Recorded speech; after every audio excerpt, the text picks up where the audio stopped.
सभी को जय किसान।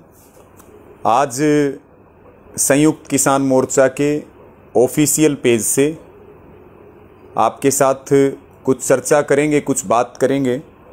और साथियों, विशेष रूप से जो बात हम कर रहे हैं वो हरियाणा को लेकर के और आंदोलन को और तेज़ गति देने के लिए कुछ बातें आपके साथ साझा करेंगे। मेरा ये भी निवेदन है कि इस लाइव को ज़्यादा से ज़्यादा शेयर करें ताकि अधिक लोगों तक हमारी बात पहुँचे।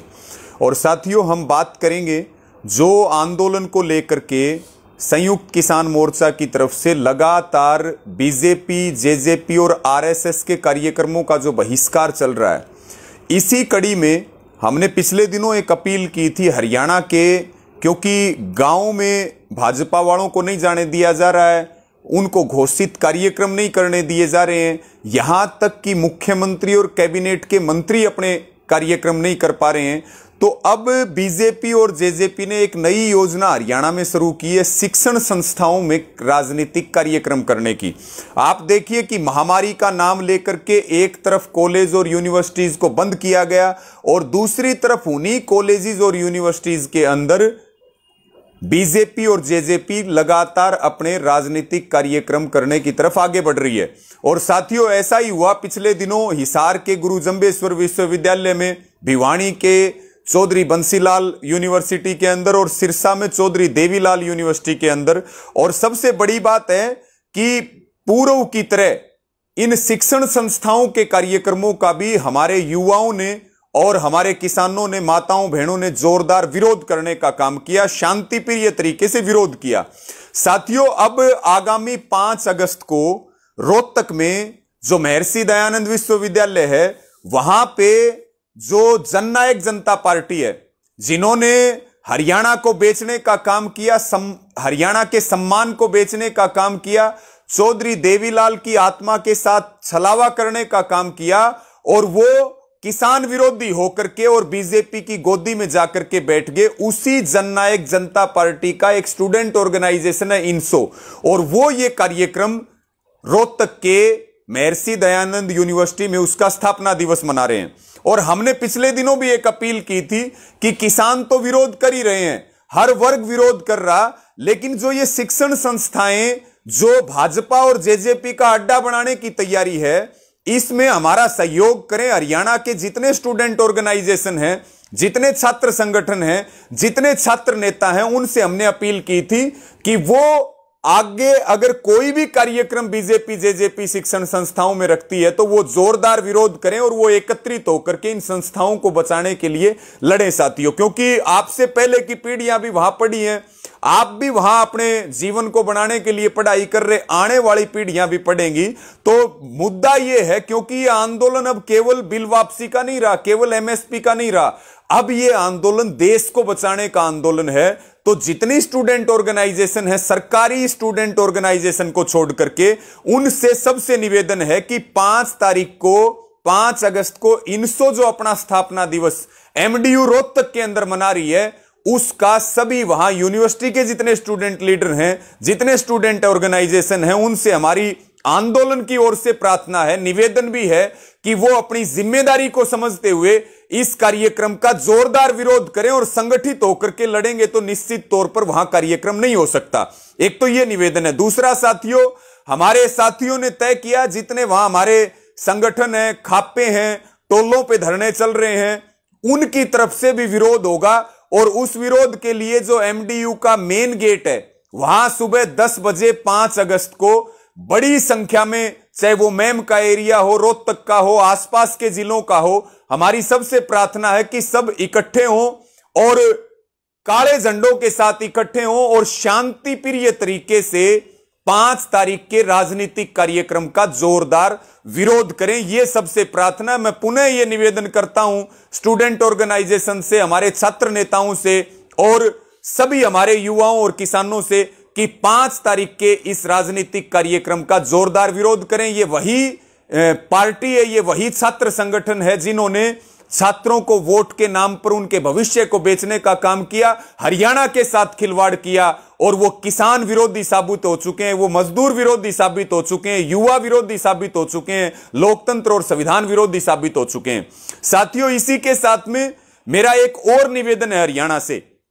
26 जनवरी को सरकार ने एक कोशिश की थी तिरंगे के नाम पे आंदोलन को बदनाम करने के लिए, और उसी प्रकार से अब एक कोशिश की गई, तिरंगा यात्रा बीजेपी निकाल रही है। और मोर्चे ने निर्णय लिया, क्योंकि हम बीजेपी की साजिश को पहले समझते हैं, समय से पहले समझा, इसलिए तिरंगा यात्रा के विरोध का ऐलान नहीं हुआ कि हम तिरंगा यात्रा का विरोध नहीं करेंगे, और यह भी स्पष्ट किया कि बाकी कार्यक्रमों का पहले की तरह विरोध जारी रहेगा, गांव बंदी और घोषित कार्यक्रमों का जोरदार विरोध करेंगे, लेकिन तिरंगा यात्रा का विरोध नहीं करेंगे। और साथियों, ये वही आरएसएस और बीजेपी है जो तिरंगे को कुचलती है, तिरंगे को जलाती है। जहां 2002 तक आरएसएस के मुख्यालय पर तिरंगा नहीं फहराया जाता था, अंग्रेजों की गोदी में इसीलिए आरएसएस जाकर के बैठ गई थी कि वो तिरंगे को मानने के लिए तैयार नहीं थे। लेकिन तिरंगा 132 करोड़ हिंदुस्तानियों का स्वाभिमान है, हम उसके लिए कट भी सकते हैं, मिट भी सकते हैं, वो हमारी आन बान और शान है। इसलिए निर्णय लिया गया और इस निर्णय का पूरे हरियाणा ने स्वागत किया। लेकिन जो इनकी यात्रा निकल रही, तिरंगा यात्रा, अलग अलग 14 अगस्त तक ये अलग अलग हरियाणा में विधानसभाओं में निकाल रहे, तो मैं हरियाणा में सबसे अपील करूंगा कि आप अपने गांव में पंचायतें करें, अपने चौपालों में पंचायतें करें, क्योंकि ये वही लोग हैं जो शहीद किसानों के ऊपर हंसते हैं और फर्जी राष्ट्रवाद के नाम पर देश को ठगते और लूटते हैं। तो ये शुरुआत भी हुई हरियाणा के विभिन्न गांवों में, आप देखेंगे पंचायतें हो रही हैं और वो प्रस्ताव पारित कर रहे हैं कि हमारी तरफ से, हमारे गांव की तरफ से कोई भी ट्रैक्टर, कोई भी युवा और कोई भी किसान बीजेपी की इस तिरंगा यात्रा में शामिल नहीं होगा। कई गांवों ने किया। मेरा हरियाणा से विशेष रूप से अपील है कि वो ऐसी मुहिम चलाएं और अपने अपने गांव में ऐसे प्रस्ताव पारित करें, ताकि बीजेपी के षड्यंत्र में हम ना फंसें और हम इस यात्रा में शामिल ना हो। ये पैसा अडानी अंबानियों से आ रहा, कॉरपोरेट से फंडिंग हो रही है और दिहाड़ीदार लोग बुला करके इस तरह की यात्राएं निकाली जा रही हैं। इसी के साथ में साथियों, कल सुबह घोषित होगा 15 तारीख को इनकी यात्रा का जवाब भी दिया जाएगा 15 अगस्त को, और पूरे देश में आजादी का दिवस किसानों की ओर से और आंदोलन की ओर से भी मनाया जाएगा। इसी के साथ में साथियों, मैं निवेदन करूंगा कि जो हमारे यात्राएं निकल रही हैं हरियाणा के अंदर, जैसे हर बार हरियाणा से बड़ी संख्या में युवा हरिद्वार जाते हैं और वो कावड़े लेकर के आते हैं, अब की बार एक नई परंपरा की शुरुआत हरियाणा ने की कि हरियाणा का युवा पेड़ पौधे लेकर के और उसके साथ में मिट्टी और पानी गांवों की लेकर के, और जो बॉर्डर अब हमारे धाम बन चुके हैं, जो देश को बनाने के केंद्र बन चुके हैं, विशेष रूप से टिकरी बॉर्डर है, सिंगू बॉर्डर है, गाजीपुर बॉर्डर है, यहां पर ये यात्राएं जारी हैं। ऐसी एक यात्रा कल खटखट टोल प्लाजा से शुरू हुई, जहां 600, 700, 800 के करीब हमारे युवा और बुजुर्ग वो रथ के साथ यहां पर बॉर्डर के ऊपर आ रहे हैं। कल वो उनका टिकरी बॉर्डर पे रहेगा, फिर सिंगू बॉर्डर पे, फिर गाजीपुर बॉर्डर पे।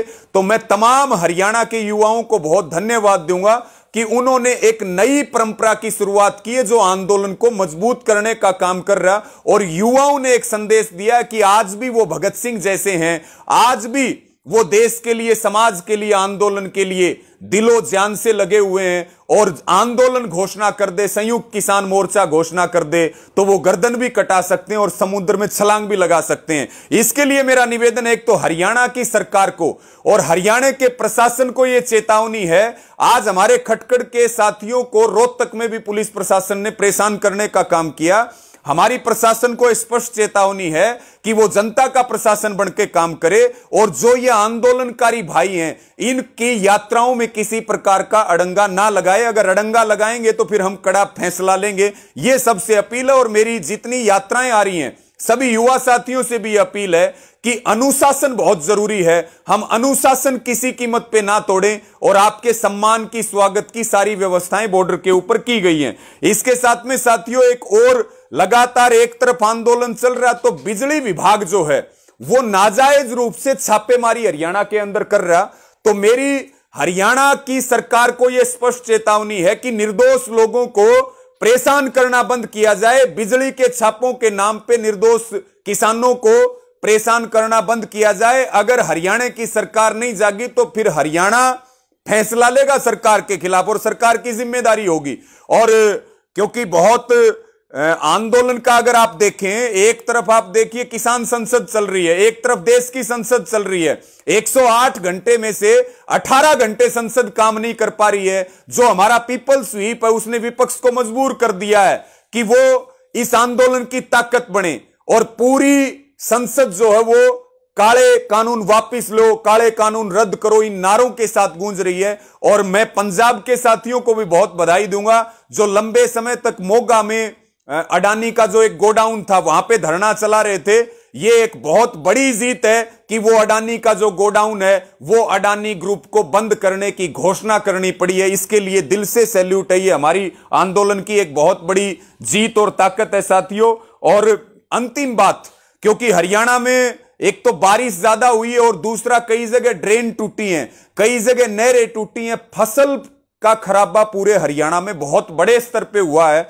तो इसको लेकर के भी हम चिंतित हैं और इसके ऊपर सभी साथियों से यह निवेदन है कि अपने अपने नायब तहसीलदार को, एसडीएम और डीसी को जरूर मुआवजे और क्लेम के लिए प्रदर्शन करते हुए ज्ञापन दें, क्योंकि जहां जहां से सूचनाएं आ रही हैं बड़े स्तर के ऊपर जल भराव के कारण फसलें खराब हुई हैं। और साथियों कल दोपहर 12 बजे आंदोलन की आगामी रणनीति प्रेस कॉन्फ्रेंस के माध्यम से संयुक्त किसान मोर्चा की ओर से आप सबके बीच में रखी जाएगी। मैं अंत में यही बात कहना चाहूंगा कि ये सिर जोड़ने का आंदोलन है, सिर फोड़ने का आंदोलन नहीं है। ये हौसलों का आंदोलन है, ये हथियारों का आंदोलन नहीं है। जीत हमारी हो चुकी है, बस ऐलान बाकी है। हम जीत करके घर लौटेंगे। आप पूरे अनुशासन के साथ और पूरी ताकत के साथ आंदोलन लड़े, हम जीतेंगे और देश की तकदीर और तस्वीर बदलेगी और ये आंदोलन आने वाली पीढ़ियों का भविष्य तय करेगा। आप पूरी ताकत के साथ काम करें। आपके संघर्ष को दिल से सैल्यूट करते हुए